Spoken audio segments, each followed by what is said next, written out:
Hi guys, my name is Aya Salama and this is Physics 2212 Lab 6 Magnetic Braking with Faraday's Law. First, for the introduction, the purpose is to observe and evaluate how a magnet falls slower when dropped through an electrically conductive tube, model the interaction in GlowScript and observe the interaction in real life, and then the results we got was the average falling time to be 1.32 seconds and the model's predicting falling time to be 1.065 seconds. These are the fundamental concepts that we have in this experiment. So we have Biot-Savart law, Lenz's law, Faraday's law, Newton's second and third law, and then obviously Ohm's law. And here are the relevant formulas for all those laws. This was our lab experiment.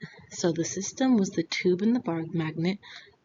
The surroundings was everything else. The tube length was 0.3 meters and its radius was 0.027 meters. The foil's width was 0.005 meters and the magnet mass was 23 grams or 0.23 kilograms and the magnet value was 5.853 AM squared.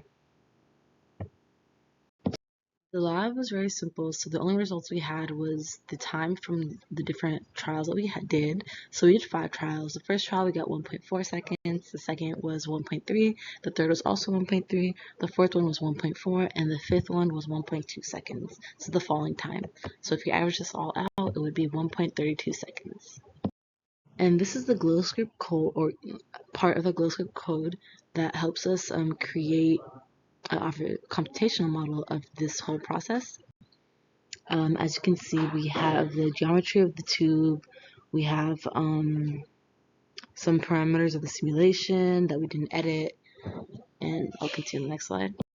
So we have the code, like the properties of the magnet from the code, and then visualizing the bar magnet and the initial conditions. Code is calculating the magnetic field and the magnetic flux and simulating the loop of this whole experiment. And those are the codes that I'll compute all that. More on the GlowScript code. So it had this gravitational force, it calculated the magnetic force from the tube, it calculated the flux or the derivative of flux dt for the ring due to the falling magnet. It computed the typical magnetic field at each ring, and obviously we assume that the magnetic field is to be asymmetric, or axisymmetric, sorry. It calculated the magnetic force of the magnet and the net force, and then the velocity position update, and then it plotted a graph of the velocity versus time as the magnet dropped. Alright, and here are the results of our experiment. This is the velocity versus time plot that the computational model gave us, and this is the visualization of the tube and the magnet. So the results is, the assumptions is only the magnetic force and gravity are acting on the, it's supposed to be magnet and tube, but yeah. Dipole moment is always parallel to the tube. And here are some sources of error: inaccurate magnet timing, and then friction between the magnet and the tube, air resistance, and inaccuracies from some of the assumptions that we've made. Now are the interpretations of this experiment. So which color corresponds to the clockwise or counterclockwise current? Red is counterclockwise, but then blue is clockwise, and that's from Lenz's law. What happens if you flip the magnet? The magnet would fall at the same speed, but the current directions would be different. How does a real world change in time compared to the computational model?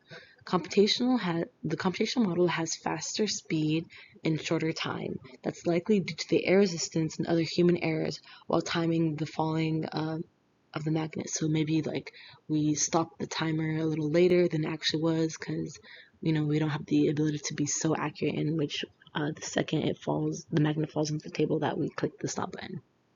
And then how does the plot shape tell us about forces acting on the magnet? So the gravitational force is greater than the magnet force or magnetic force when entering and exiting the tube, but equal while inside. That's why the plot shape looks like that.